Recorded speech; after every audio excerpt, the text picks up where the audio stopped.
Hi girls, it's Cece and I am here with one of the most requested videos that I've ever had on my channel. How to prevent ingrown hairs and shaving bumps, or razor bumps. I don't know which one it is. Razor bumps, shaving bumps, whatever. We don't want them because they are they're not cute. The subject of preventing ingrown hairs came during my Brazilian waxing video. If you're curious about going to Brazil, you can definitely check that video out. I'll put a link right here so that you can watch that. Before we get started on how to prevent ingrown hairs and razor bumps, I thought I should probably explain what they are.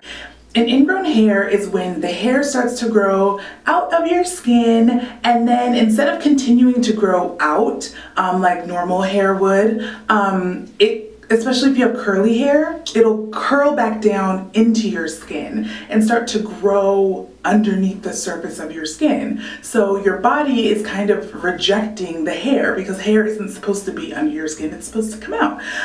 So when your body is rejecting the skin, that ingrown hair can cause a razor bump, which is like an infection of the hair follicle. So that's your body's way of saying get out, get out, get out. So you can actually have a razor bump without an ingrown hair, but usually the two go hand in hand. So that's kind of how we're going to discuss it today. So when you have a razor bump, it's almost like a big pimple. And if you'll notice, if you've ever tried to squeeze open a razor bump, sometimes you will find the ingrown hair inside of it. Like you'll open it up and the debris will kind of open up and then the hair will pop out. It can be kind of gross, but this is what we're going with. This is what we're dealing with, but this is also what we're going to learn how to prevent from happening.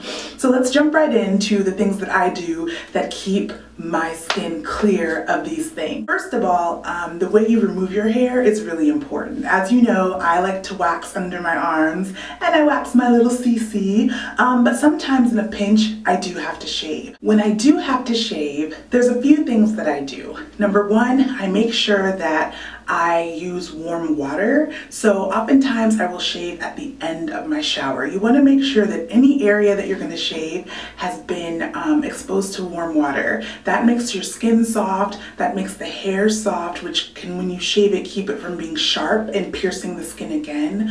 It can open up your pores, which makes removing hair a little bit easier. It just makes everything a little bit more manageable. The second thing I do if I am shaving is that I use a razor with 5 blades. Using a razor with 5 blades is helpful because the more times you have to go over a section of your skin, the more susceptible you're going to be to that razor rash, the razor bumps, the ingrown hairs. Those all come from like running the razor over your skin multiple times. So with this, having a 5-blade razor, there's less times that I actually have to shave the skin, especially in places where the hair is growing different directions, which sometimes happens down below.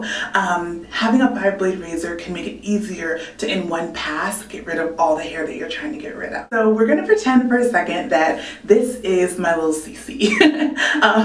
We're gonna pretend that we've waxed, we've shaved, we've done whatever, and now we have a completely smooth surface and we want to keep the surface smooth, right? So this is what I do when I get in the shower. Exfoliating is very important. You'll probably hear from people that you should use like a sugar scrub or a salt scrub. For me, what actually works the best is apricot scrub. So I take apricot scrub and I exfoliate the area that I'm trying to keep from getting ingrown hairs, right? So for me, what I think is happening is that an ingrown hair, like I said, is an infection of your hair follicle, which is pretty similar to a pimple. So I think that the anti-acne ingredients in apricot scrub are helping me more than what a simple sugar scrub would do. For me, this really, really works. I've tried other scrubs and making sure I use apricot scrub keeps my skin way clearer.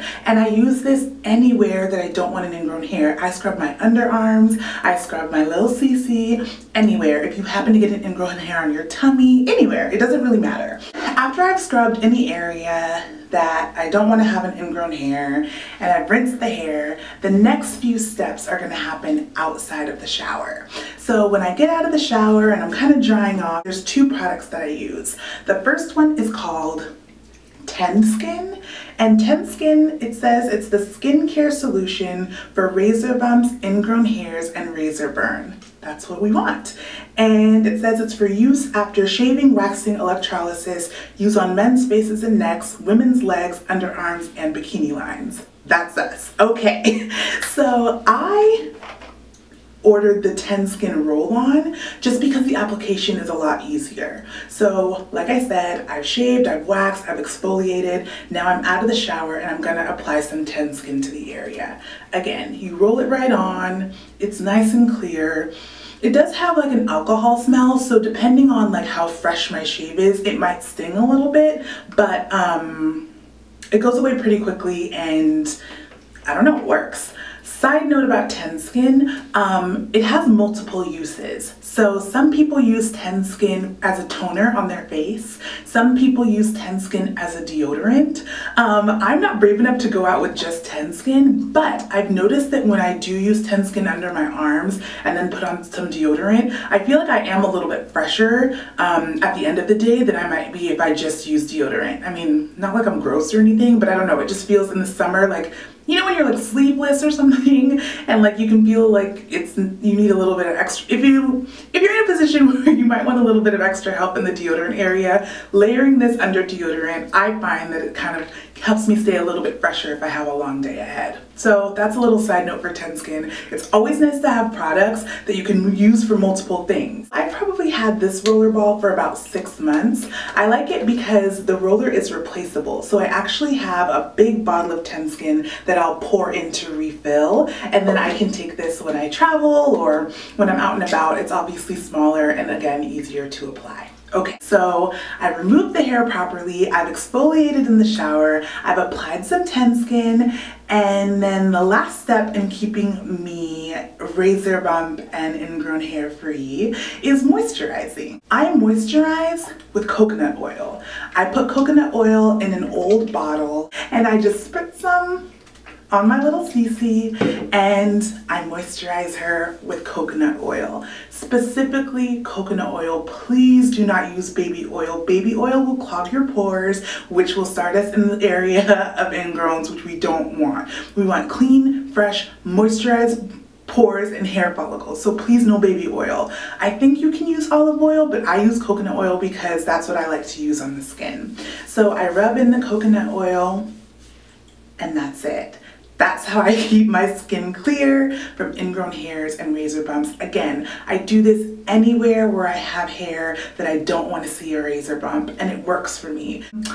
I was thinking it might be kind of cool to do some plus size hygiene videos, but I don't want to embarrass myself and put myself out there if you girls don't want to see it. So if you're interested in seeing videos on maybe like how to prevent boob sweat, videos on laser hair removal, which I just started, any subject that you girls want to know about how to stay fresh like a daisy, or just general plus size hygiene tips, we've got nooks and crannies in our bodies, and that's okay. There are ways to like keep ourselves fresh so that the whole like smelly fat girl myth does not apply to us. So if you're interested in that, leave a comment down below, let me know. I'm happy to make more videos like this. I guess somebody has to talk about it. I guess it's gonna be me. So anyway, let me know if that's something you want and I will do my best to make it for you. Again, if you have questions, always reach out in the comments or shoot me an email via my website at plussizeprincess.com. Talk to you soon. Thanks so much for watching. Oh, and don't forget to subscribe.